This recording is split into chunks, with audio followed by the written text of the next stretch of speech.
Hello friends, இன்றைக்கி என்ன வீடியோன்னு பார்த்தீங்கன்னா, இன்றைக்கி மேங்கோ புட்டிங் ரெசிபி தான் பார்க்க போகிறோம். இது எனக்கு ரொம்ப பிடிக்கும். உங்கள் எத்தனை பேருக்கு இந்த மாதிரி மேங்கோ புட்டிங் பிடிக்கும்னு சொல்லி கமெண்ட் பண்ணுங்கள். ஈவனாக ஈஸியாக செஞ்சிடலாம். ஒரு 4 ஹவர்ஸ் வெயிட் பண்ணணும். வேறு ஒன்றும் இல்லை, செட் ஆகிறதுக்கு தான். நான் அதுக்கு முன்னாடியே வீடியோ எடுக்கணுன்றதுக்காக முன்னாடியே எடுத்துட்டேன். நீங்கள் செட் பண்ணி பொறுமையாக சாப்பிட்டு பாருங்கள், சூப்பராக இருப்பான்.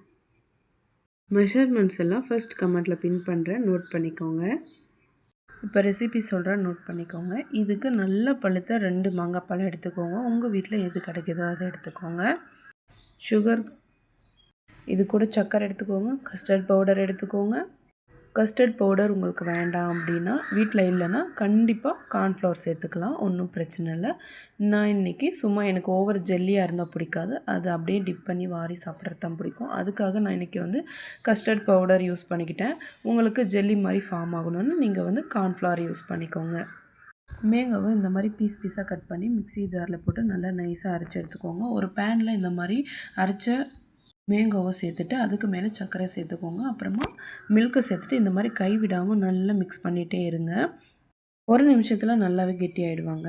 அதுக்கப்புறமா நல்லா கைவிடாமல் இந்த மாதிரி கிளறிட்டே இருங்க. நல்லா மிக்ஸ் பண்ண நல்லா கெட்டியாக இருக்கும்.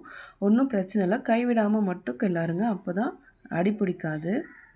இப்போது கார்ன்ஃப்ளவரோடு இந்த மாதிரி பால் மிக்ஸ் பண்ணி நல்லா மிக்ஸ் பண்ணிக்கோங்க. கட்டி இல்லாமல் நல்லா கரைச்சி எடுத்துக்கோங்க. இது கொஞ்சம் கொஞ்சமாக இப்போ நான் வீடியோவில் காட்டுற மாதிரி சேர்த்துக்கோங்க. நான் வீடியோவில் ஸ்பீட் பண்ணதுனால அப்படி ஊற்றுற மாதிரி இருக்கும். நல்லா கொஞ்சம் கொஞ்சமாக ஊற்றி நல்லா மிக்ஸ் பண்ணிக்கோங்க. கட்டாத அளவுக்கு அந்த மாதிரி மிக்ஸ் பண்ணிக்கோங்க.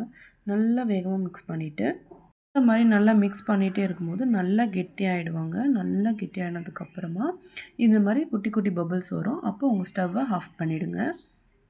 ஆஃப் பண்ணிவிட்டு உங்களுக்கு எந்த மாதிரி மோல்டு, எந்த மாதிரி ஷேப்பில் உங்களுக்கு மேங்கோ புட்டிங் வேணும் அப்படின்னு நினைக்கிறீங்களோ அதில் அந்த ஷேப்புக்கு நீங்கள் ஊற்றி வச்சுக்கோங்க. இன்றைக்கி இந்த மாதிரி கண்ணாடி பவுல் தான் எடுத்திருக்கேன். இது ஒரு 4 ஹவர்ஸ் இல்லைனா 8 ஹவர்ஸ் இந்த மாதிரி செட்டாக விட்டுருங்க, டிஸ்டர்ப் பண்ணாமல். நான் வீடியோவில் காட்டணுன்றதுக்காக இன்றைக்கி ஃப்ரீசரில் வச்சு செட் பண்ணி எடுத்துக்கிட்டேன். ஆனால் நீங்கள் நார்மலாக வெளியே வச்சாலும் ஓகே, இல்லைனா ஃப்ரிட்ஜில் கீழ் டோரில் வச்சாலும் ஓகே தான். நல்லா செட் ஆகி உங்களுக்கு கிடைக்கும். அப்புறம் என்ன, மேங்கோ புட்டிங் ரெடி ஆகிடுச்சு. இந்த மாதிரி புட்டிங்கை செஞ்சு நீங்களும் வீட்டில் என்ஜாய் பண்ணி எல்லாருமே சாப்பிடுங்க.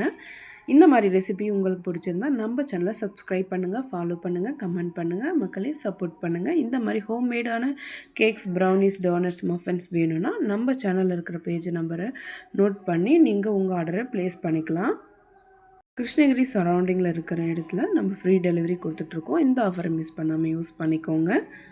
இந்த மாதிரி ரெசிபிக்கு நம்ம சேனலை சப்ஸ்கிரைப் பண்ணி வச்சுக்கோங்க. நெக்ஸ்ட் வீடியோவில் பார்க்கலாம். பாய் மக்களே.